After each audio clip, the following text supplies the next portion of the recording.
I had always been good at interpreting patterns, at understanding the methods behind madness, but even now I couldn't shake the sense that this one was beyond me. There was a ritualistic cadence to these killings, an escalating complexity that felt calculated, like a symphony rising toward its final, cataclysmic crescendo. The growing sense of dread crawled up my spine, knowing what this all led to. A city that had once felt full of life now felt vacant, haunted by a killer who was reaching the peak of his twisted mission. "He's preparing," I whispered, "for something bigger. Bigger than what we've already seen?" Karen asked, her brow furrowing. "I don't understand." I shook my head, staring down at the symbol again. It wasn't just the ritual that concerned me. It was the growing precision. His steps were deliberate now. Everything was pointing toward an apex, a final sacrifice. And the method behind it, it was something too powerful for us to fully comprehend yet. The ritual demanded a specific death, and he had already made his picks. It was a decision that shook me. "Knight," Karen's voice brought me back into the moment, her words heavy with urgency. "This one, it feels like a key. There's something about it. Something we've missed." My chest felt tighter by the second, the words themselves like stones in my throat. But deep down, I could feel it too. This was the part where everything shifted from ritual to full-scale horror. "Check the symbol," Karen ordered. "Does it match the others exactly?" I paused, studying it again. The metal had been twisted this time, jagged, almost serpentine. Unlike the older patterns, there were also subtler variations within the icon. A circular arc in the middle, more pronounced than before. In fact, there was something etched faintly along the perimeter that was barely noticeable at first glance. A writing, a kind of codex, too faint to decipher fully by just looking at it. "I don't think this symbol is just a ritual icon," I said slowly. "This one, it's not just a marker. This feels like something, a gate, a point of transition." "Transition? From what?" "From the ritual to the final act," I replied. "A convergence." The air grew tense between us as we realized just how close we were to something catastrophic. But what that would look like exactly was still a mystery that clung to the darkness of the building like smoke. By the time we arrived back at the precinct, the urgency of the situation was setting in with full force. We needed answers, and the clock was ticking. I spent the next several hours scouring the city's historical records, trying to piece together whatever had been written about the cult and the rituals associated with the symbols. The books had little to offer, but scattered among the records, in dark, overlooked corners of forgotten libraries, we found fragments, a whisper from the past. Wilson stepped into the research room where I was buried under old files, gripping a fresh stack of photos. His usually relaxed expression was now tight, his forehead creased with anxiety. "Knight," he began. We just found something." I motioned for him to sit down and went through the stack. The first image was an old map of the city, a relic from before the turn of the 20th century. The text was written in an unfamiliar hand, full of obscure symbols, but in the middle, a note scrawled at the bottom caught my eye. "The first soul will mark the way," it read, faint but distinct. A chilling line, especially given the circumstances. "The first soul," I murmured. "Exactly," Wilson said. "It doesn't just refer to a victim. It seems like there's a direct reference to the first major kill of the cult's ritual, a person who is central to the whole thing. I've been cross-referencing, and there's more. This building we found, the Grand Street building, the one where we found the engraving?" I asked, knowing this was likely important. "Right," Wilson continued. "Records show that it used to be connected to a major case of ritualistic murder back in the early 1900s. It's why this killer might have chosen it. It was abandoned then, condemned after a series of disturbing killings with a similar symbol left behind." I didn't even flinch anymore. This was the intersection between old legends and the present chaos, something that had long lingered beneath the surface of this city's dark history. "We're getting closer, Knight. But there's still a question left," Wilson said, almost whispering. "Who's the first soul? Who's going to complete the ritual?" It felt as though the question had been hanging in the air since day one. For all our theories, for all the leads we followed, there had always been one element we couldn't pin down: who the killer needed for the final piece. The first soul. I had my suspicions. My instincts were starting to line up with the facts, pointing toward someone who was already too close, someone who had already been touched by this killer's hand in some way. A witness, a player in this gruesome game we had been thrust into. But who? Then it struck me like a shot of ice down my spine. It had been under our noses the entire time. Karen. The more I considered it, the more it seemed likely. She was always there, a constant at each scene, the press releases, the hospital visits. But beyond that, her sharpness, her intuition. She had seen too much, been exposed to too much. The killer knew that.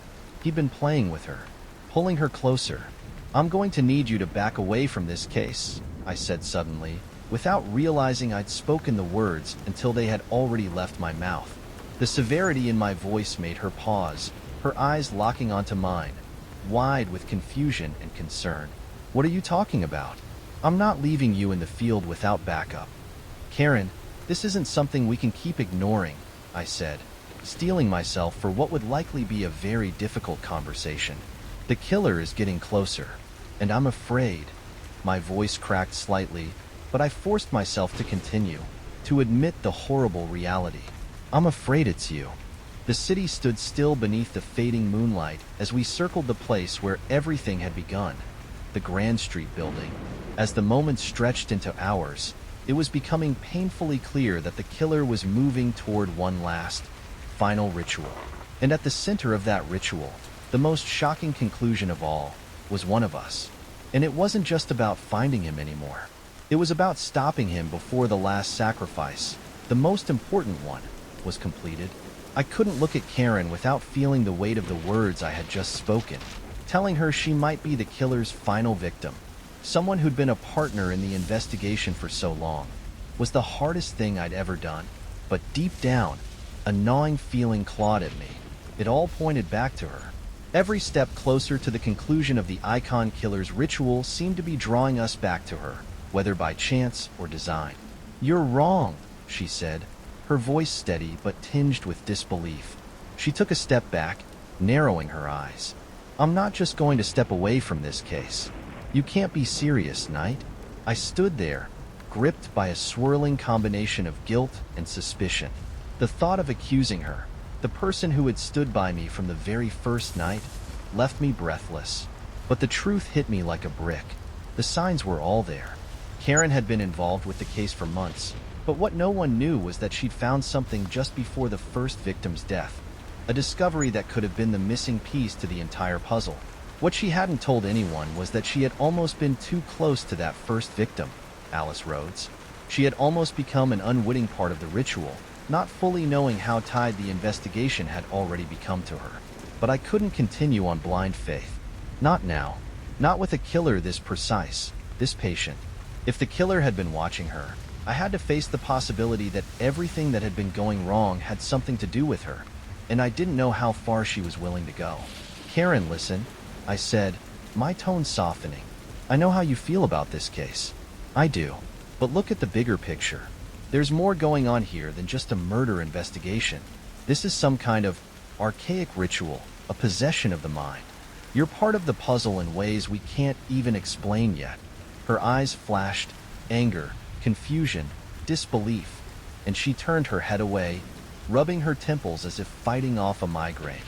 "I never asked for this to be a part of my life, Knight," she replied, her voice sharp, but beneath that steel, there was a tremor. "I just want to make sense of the chaos." I didn't want to add any more stress on her, no matter how much I suspected. I had no evidence to confirm my theory, only an instinct that felt like it could crack me open. But at the same time, I couldn't shake the knowledge that we were running out of time. The killer was closing in, and the very nature of these deaths meant the final one wouldn't be far behind. This time, though, the end was not going to be as simple as solving the puzzle. "We're heading to the Grand Street building tonight," I said firmly, breaking the silence between us. "Come with me. I need your help." She didn't respond immediately. Instead, she scanned the files spread across the table before us. The etchings on the floor from our previous crime scenes. The weird scraps of writing that came along with the symbols left behind. Images of earlier sacrifices, pieced together with old historical evidence of cults connected to the same ritualistic pattern. We had everything laid out in front of us, but it still felt too much like chasing shadows. "I don't think I can help you solve this," Karen finally muttered. All of this, is too much to bear alone." We didn't speak again as we packed up our things. Something was changing between us, and we both knew it, yet neither of us had the words for it. The deeper we went, the more we unwrapped the killer's twisted game. But it was becoming clear. The closer we got, the further I was from the truth. As I pulled the car to a stop near the Grand Street building, we both knew. Whether Karen was a part of the killer's grand design or not, we had to stop him. Time was our biggest enemy. The building loomed ahead, dark and dilapidated, its outline barely visible against the evening sky. We both stepped out of the car in silence, our boots crunching against the frost-covered pavement. "Keep your guard up," I said. I could tell she was trying to hide the uncertainty under her calm facade, but I didn't think I could mask the weight of my own concerns any longer. We walked toward the entrance, the sound of our footsteps echoing unnervingly in the cold air. I knew deep down that whatever we found here tonight would be the final chapter of this bloody puzzle. The building's door was ajar, swung open as if inviting us in, though there was nothing welcoming about it. Each step inside felt heavier, a suffocating air thick with decay and hidden secrets. Every corridor seemed more oppressive than the last. We didn't need to search for long. We knew where we were going. The killer had made this place his playground, and every floor, every crevice seemed marked with his signature. We finally reached the 4th floor, the same floor where Alice Rhodes had disappeared, and where the clues had initially pointed us, back to an underground room hidden beneath the building, just behind a steel door that creaked ominously as I pushed it open. Inside the small, cold space, shadows flickered across the walls like they were alive. In the center of the room was a stone altar, crude yet ritualistic in design. It was set up to resemble an ancient sacrificial offering. The floor surrounding it was stained with the mark of fresh blood and scattered pieces of the killer's pattern. Bits of torn clothing, plastic shapes that resembled icons, shards of glass, lay on the floor in an almost artful arrangement. I moved forward cautiously, the hairs on the back of my neck rising. My stomach twisted as I took in the full picture. And then we saw him. The killer was standing there, hidden in plain sight, almost like part of the altar itself. His silhouette was just a shade darker than the shadows, his body still and unmoving as he watched us approach. His eyes glinted, sick and satisfied, as if the entire scene had been leading up to this moment. No words were spoken, no introduction needed. He knew us, but what hit me hardest wasn't his looming presence, nor the savagery we were prepared to face. It was what he was holding, a relic from an old world, some kind of glass orb filled with what appeared to be swirling crimson fluid. It hovered within his grasp, radiating an unnerving, ethereal glow. "The first soul," he muttered, his voice guttural and nearly inaudible, but unmistakably full of dark reverence. His gaze moved from me to Karen, calculating. "You're almost there, detective. One last offering, and everything will align. The ascent will be completed." The moment hung between us, suspended in the unbearable tension. I instinctively pulled Karen closer to me, but it was too late. In one swift movement, the icon killer turned the orb toward the altar, and before we could react, it shattered with a crack so sharp it nearly split the air itself. The pieces spiraled into the corners, dispersing the vile essence that seemed to spread like smoke. The atmosphere felt electric, heavy. A palpable pressure squeezed against my chest. But what I hadn't expected, what none of us had, was the sudden rush of sound that followed. A thundering crash from above, a light snapping on, and the final piece revealed itself. The identity of the first soul, the true killer, was about to come into focus. The building was eerily silent. The blood-stained altar before us felt like something out of a nightmare, distorted, ancient, and malignant in a way that words couldn't fully describe. Shadows crept across the cold stone floor, mingling with the last remnants of a sickly red light, casting unsettling silhouettes that seemed to twitch at the edges of my vision. In that moment, I couldn't remember how much time had passed since the orb shattered. Since the killer revealed his cryptic prophecy, I only knew that we had one final confrontation to face. I stood there, staring at the icon killer, a ghost-like figure whose presence in this cursed room felt like something spiritual, unnatural. His sickly voice lingered in the air like a prayer, an incantation that began to set. "The pure must come," he whispered again, the words slow and deliberate, almost reverential. His hand, dripping with unexplainable darkness, hovered over Karen's. I looked at Karen, my partner, my ally, her body rigid, barely human. Her eyes had glazed over, as if she were no longer in control of herself. Something in her had shifted, her expression vacant yet filled with an undeniable fear. The killer had somehow embedded himself deep inside her, consuming her piece by piece, and the power over her seemed almost too much to fight off. She was no longer just an officer, a fellow investigator. She was entangled in this bizarre, dangerous ritual. "No," I said, stepping forward, my voice caught in my throat. "This isn't you, Karen. Fight it." She twitched at the sound of my voice but couldn't focus, her eyes lost in some distant abyss. The icon killer stepped toward her slowly, his smile now visible, thin, cruel, and full of a kind of triumph that twisted every rational thought I'd ever had about human behavior. "You think she can escape it?" he said, almost amused. "You think you can stop the ascension?" His voice was something darker than anything human, heavy, whispering promises of eternity. "The first soul will lead the way. The prophecy is unbroken." I clutched my gun tighter, instinctually trying to force a calmness into my body that didn't exist. My breath was quickening, thoughts churning. This was something I couldn't just shoot my way out of. This was bigger. This wasn't about catching a criminal anymore. This was a force far older and deeper than any of us. The room felt like it was closing in. The walls were pressing down on me. The killer's monologue blurred into nonsense as I struggled to formulate a plan. Anything to break the hold he had over Karen. I had seen this before in horror films, in the tellings of others, but nothing prepared me for what felt like standing on the precipice of some deep, unfathomable abyss. Karen began to tremble more violently. A low, almost imperceptible hum began in the room, rising gradually like a tune trapped beneath the floorboards. The air shifted again, oppressive, thick, and I realized the strange hum wasn't just an atmospheric thing. It was emanating from her. "I don't understand," Karen gasped out, her voice barely a whisper as she tried to fight. "I'm not this. This isn't me." Her breaths quickened, fear warring with confusion in her eyes, but she couldn't break free. She was too close now to the brink, too far under his influence. And then I remembered something. A crucial detail from the records, the artifacts we had pulled from various crime scenes in the case. An ancient language, some nearly forgotten ciphers. These were not just murders. These were not even just cultic rites. The icons, the symbols, they had led us here for a reason.